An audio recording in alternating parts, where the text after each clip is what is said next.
Thank you for this time. As I get up to speak on a troublesome moment in the history of India that has never happened, called the tragedy of Manipur, which is sought to be silenced by the government. And it is an irony that such an important matter, which is sought to be silenced, gets an opportunity as the midnight hour approaches. And this reminds me of the fact that people in my home state, the time is 2 hours ahead of Delhi. And we have been dancing on the tune of Delhi and the time that is supposed to be approaching 12 at the moment. People like Janu Barua and others have demanded for years that Northeast should have a separate time zone. Only then you will be able to live with dignity and a sense of well-being. The kind of priority that I can sense is this moment that I get a chance to speak. Mr. Speaker, sir, I'm just trying to, Mr. Chairman, I'm drawing your attention to the absence of Manipur in the President's address. This is not a simple absence. It is a reminder of a Rashtra Chetna which excludes people. You must realize that more than 60,000 people are languishing in relief camp in wretched conditions for the last 1 year. If anybody is read partition of this subcontinent, which I have done, I was associated with a research project. We have interviewed more than 1,500 survivors of partition of 1947, and you are witnessing the same thing. People are living in wretched conditions that I cannot even mention here. 60,000 people homeless is not a joke. 200 plus people died.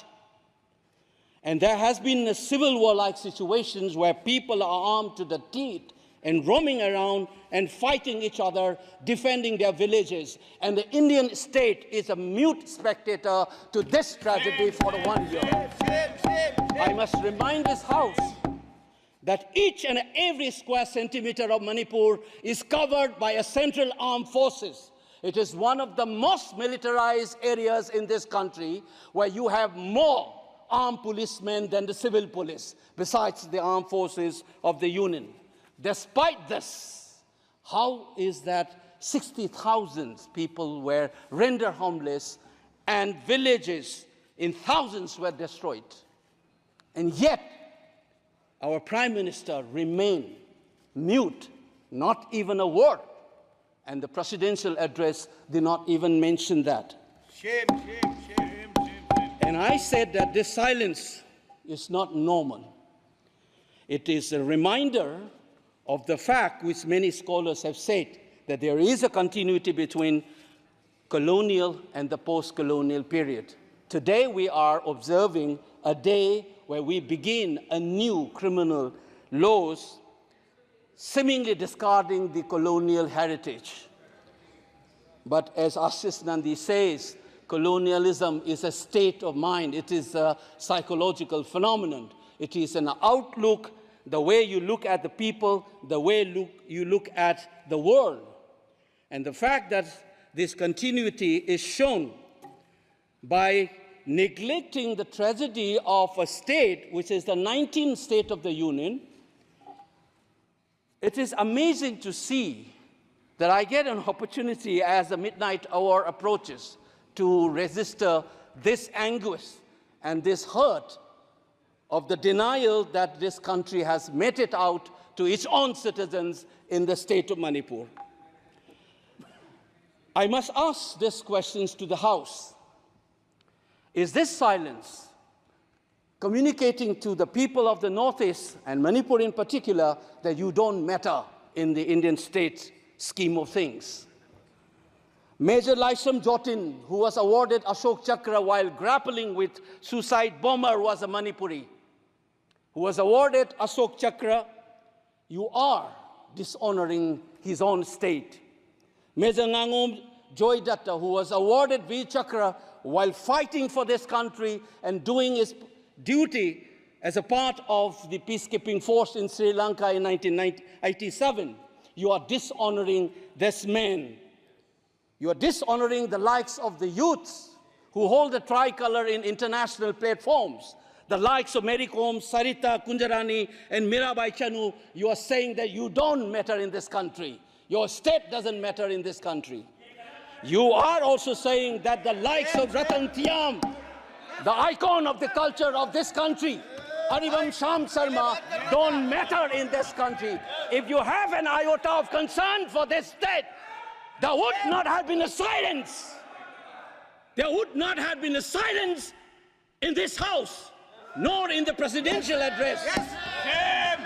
This must be registered. Please raise your point of order. If you wanted to doubt the nationality and the nationalism of the people of that state, you must realize that these people have fought for the country. These people have brought Lural to this country. 5 years after independence, can you negate this fact? We are talking about the inclusion of the Northeast history after 75 years. That's a classic exclusion. India was an anthropological subject, not a historical subject in the eyes of the colonial forces. And today, the Northeast remains outside of the history of the Indian history textbook. That is why you treat them as the other. And that's the silence. And the silence on the Manipur tragedy is not unique. It is a reflection of this general continuity of the colonial in the post-colonial. It is sad to see a nationalist party like the BJP will feel comfortable with this silence on the tragedy of Manipur. Keep your hands on your heart and think about the 60,000 people who are linguistic in relief camps. And those mothers, those widows, think of them. And then you talk about nationalism. Point is made. He made Only his point. then we will understand what this tragedy means. And Mr. Chairman, the hurt, the anger has thrown a nobody like me to be part of this temple of democracy. Beating the BJP cabinet minister, think about the pain. If you hear an anxiety, anguish, and a pain in my voice, please go back and see those 60,000 people linguisting in the relief camp. Don't talk about partition remembrance till you bring that. I would keep quiet the moment the Prime Minister opened his mouth and the Nationalist Party says that Manipur is part of India and we care for the people of that state. Only then I will accept what is nationalism in our face. Thank you, Mr. Chairman.